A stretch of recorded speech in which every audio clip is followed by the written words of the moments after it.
Everything you want out of life is on the other side of fear.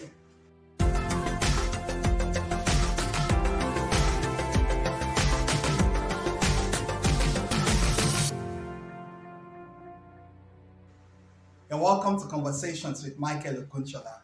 I am your peak performance strategist. This is Attaining Peak Performance, a program put together to help you attain peak performance. One of the greatest limitations known to man is fear. Fear of the unknown, fear of the future, a lot of fear that we have in our hearts, hidden there, stopping us, limiting us, and not allowing us to go after our dream. And that's why on the conversation today, we will be unpacking this subject, fear. How do I deal with it? Because the idea is, contrary to popular opinion, some people say fear is not real or is a pigment of our imagination. That's not altogether correct, because fear is real and it is tangible. People that have experienced it before will tell you that fear has been a great threat even to their advancement, and fear has been one factor, one emotion that has weighed them down greatly.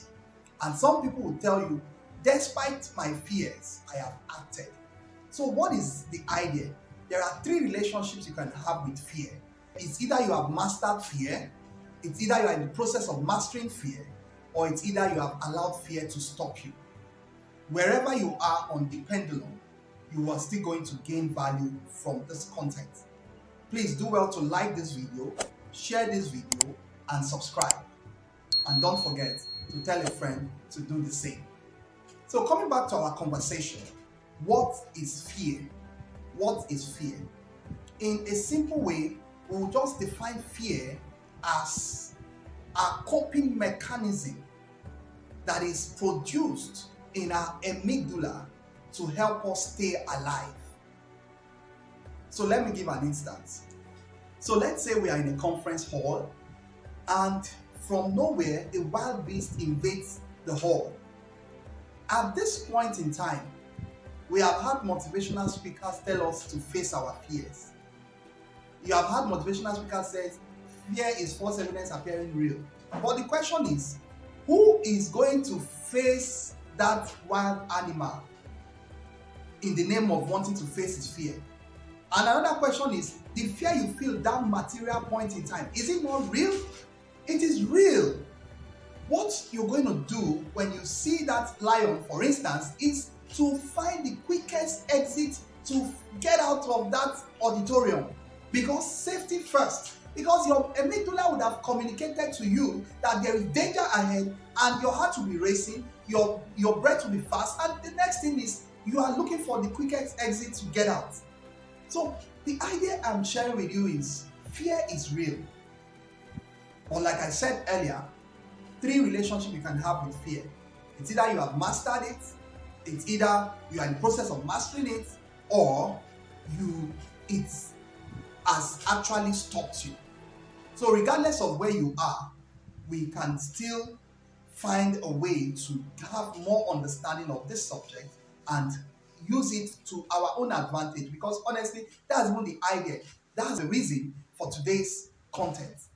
The goal of this content is to help you understand the concept of fear and how you can use it, because it's either you use fear or fear will use you. So where does fear comes from, generally speaking? Generally speaking, fear comes from four major areas. Fear comes from ignorance. That's the number one reason. People are afraid of what they do not know. Fear also comes from change.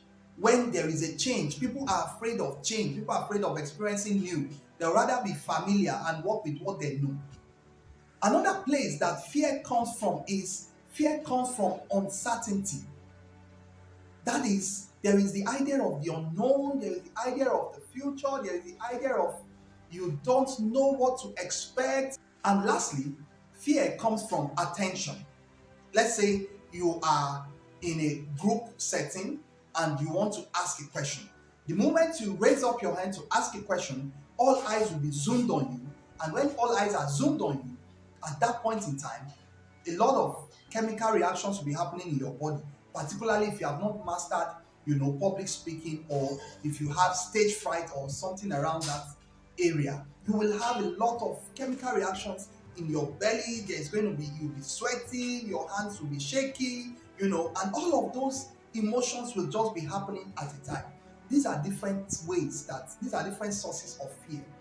So the question one will now ask is, how do I overcome fear?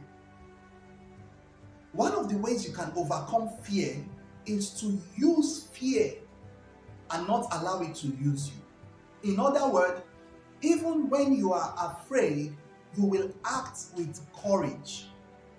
What is courage? Courage is defined as the ability to act in the face of fear. And one of the people that I have learned about courage from the most is the character by the name David. David, as a young man, as a teenager, he was a courageous chap. He had the courage to face the then giant of their time, Goliath. It's not as if he was not afraid, but in the face of fear, he was able to say to that Goliath that he is able to take on this giant. Why so? He believed in his own ability and capacity, and he also believed in his God. And that's it. When you have fears in your life, when you have things that are holding you down or trying to stop you from making progress in life, face that situation with courage, act courageously and with boldness, and take on that challenge. Because the truth of the matter is, the one that gives up is the one that gives in, and is the one that loses. Another way you can overcome fear today is to understand the concept of confidence competence loop. So what is confidence competence loop? It's a concept in psychology that tells us that most of the things we fear is because we do not know how to handle them, or we are not knowledgeable about that subject matter. Hence, fear and panic and anxiety comes in when we think about the concept, or when we think about, just being involved in that activity. A typical example, a fireman can go into a burning building because he is competent. You see, this is the idea. Competence breeds confidence, and confidence eliminates fear. So, in the similitude of what I'm sharing, how that competence will lead to confidence and confidence will eliminate fear, a fireman is not afraid to go into a burning building because he has been trained and he has the skill to do so. Bring the fireman to come and do public speaking or speak to a camera in a pep talk. He will be afraid because fundamentally he doesn't have the skill or the wherewithal to present in public because he has not been trained to do so.